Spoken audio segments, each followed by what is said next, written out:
Assalamualaikum. Video ini dibuat untuk memenuhi tugas evaluasi tengah semester mata kuliah Pendidikan Agama Islam oleh Ibu Dini Ulumiyah, NPD.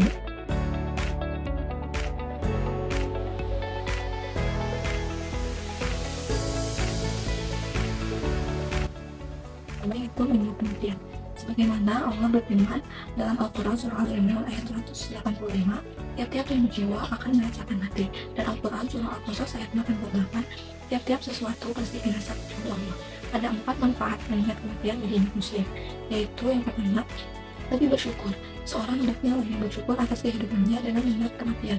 Bersyukur Allah masih memberikan kesempatan hidup baginya untuk menikmati apa yang dia miliki saat ini. Yang kedua yaitu pengingat untuk meningkatkan keimanan. Orang yang banyak mengingat kematian tentu akan selalu berusaha mempersiapkan dan memantaskan diri untuk menghadapinya.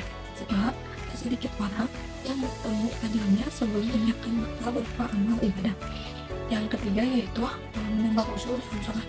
Salah satu cara untuk menambah khusyuk dalam sholat adalah dengan banyak mengingat kematian. Sebagaimana sabda Rasulullah SAW, ingatlah kematian dalam sholatmu, karena jika seseorang mengingat mati dalam sholatnya, maka ia akan memperbaharui sholatnya. Salatlah seperti salat orang yang tidak menyangka bahwa ia masih punya kesempatan melakukan sholat yang lainnya. Hati-hatilah dengan perkara yang kelak telah engkau meminta uzur menolaknya karena tidak bisa memenuhi kondisi yang ada dalam dalamnya. Yang keempat yaitu segera bertobat. Tidak bisa dipungkiri, manusia selalu diliputi oleh dosa. Namun, Allah juga mengajarkan banyak cara untuk menghapus dosa-dosa tersebut. Salah satunya dengan bertobat. Meskipun menjadi hal yang mutlak, namun kematian adalah sebuah misteri. Tidak ada seorang pun di dunia ini yang mengetahui kapan dan dengan cara bagaimana kematiannya sendiri. Hanya Allah SWT yang maha mengetahuinya. Materi yang kedua yaitu keutamaan untuk menyedikitkan angan-angan. Di sini ada beberapa hal, yaitu yang pertama, fokus pada realitas. Dengan menyedikitkan angan-angan, kita lebih fokus pada realitas dan keadaan yang ada di hadapan kita, sehingga dapat menghindari pengeluaran energi yang sia-sia. Yang kedua yaitu meningkatkan produktivitas. Dengan tidak terjebak dalam lamunan yang berlebihan, kita dapat fokus dan efisien dalam melakukan tugas-tugas kita sehingga lebih produktivitas. Yang ketiga yaitu membangun kehadiran mental. Menyadari keutamaan menyedikitkan angan-angan ini membantu kita membangun kehadiran mental yang lebih kuat sehingga kita dapat lebih menikmati momen-momen sehari-hari. Yang keempat yaitu mengurangi kekhawatiran. Dengan tidak terlalu memikirkan masa depan yang belum pasti atau hal-hal yang tidak kita kontrol, kita dapat mengurangi kekhawatiran dan kecemasan yang tidak perlu.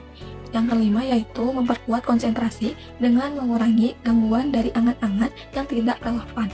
Kita dapat memperkuat konsentrasi kita pada hal-hal yang benar-benar penting dan mendesak. Yang keenam yaitu meningkatkan kehidupan spiritual, yaitu dengan menyadari keutamaan menyedikitkan angan-angan, kita lebih fokus pada pencarian makna dan tujuan spiritual dalam hidup kita. Tiga yaitu dahsyatnya sakaratul maut menjelang kematian. Sakaratul maut atau saat-saat menjelang kematian memiliki kekuatan yang sangat besar karena satu yaitu ujian terakhir. Ini adalah saat di mana seseorang menghadapi kebenaran akan kepergiannya dari dunia ini. Yang kedua yaitu pembukaan pintu surga atau neraka. Ini adalah momen penting di mana nasib akhir seseorang ditentukan. Yang ketiga yaitu pengalaman yang intens. Seseorang bisa mengalami rasa sakit yang luar biasa atau pengalaman spiritual yang mendalam. Yang keempat yaitu pelepasan dari dunia fana. Sakaratul maut adalah saat di mana seseorang melepaskan diri dari dunia fana dan memasuki kehidupan setelah kematian. Ini bisa menjadi momen yang menakutkan bagi banyak orang atau bisa juga menjadi momen penuh damai, tergantung pada persiapan spiritual seseorang. Yang kelima yaitu pembelajaran bagi yang hidup. Hal ini bisa mengingatkan kita akan pentingnya mempersiapkan diri untuk secara spiritual dan mental untuk menghadapi kematian.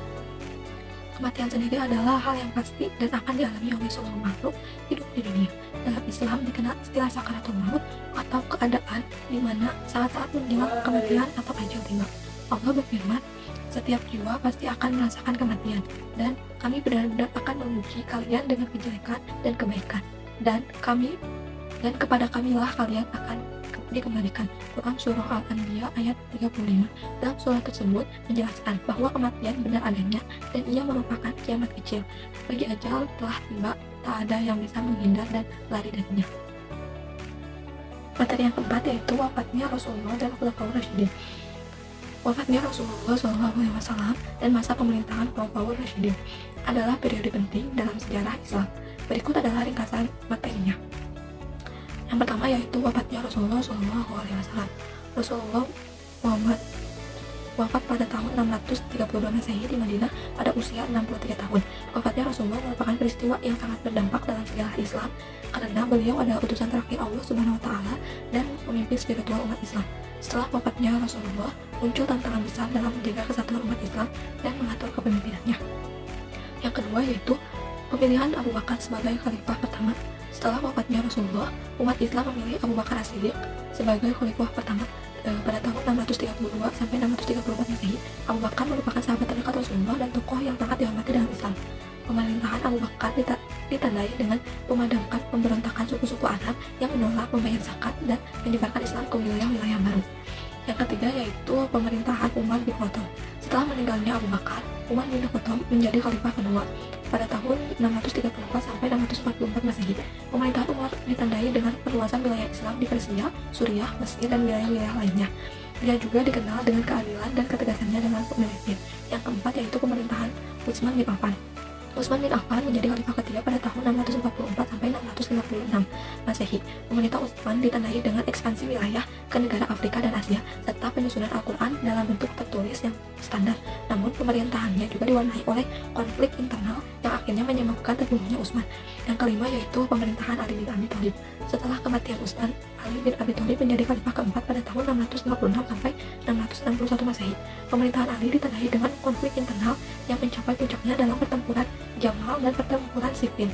Ali juga dihadapkan pada pemberontakan dari kelompok Khawarij yang menentang pemerintahannya. Ali wafat pada tahun 661 Masehi setelah terbunuh oleh Khawarij. Periode wafatnya Rasulullah dan masa pemerintahan Khulafaur Rasyidin merupakan masa-masa krusial dalam sejarah Islam yang menentukan arah perjalanan dan perkembangan agama Islam serta masyarakat Muslim di masa yang akan datang. Sekian pemaparan dari saya. Terima kasih. Wassalamualaikum warahmatullahi wabarakatuh. See you.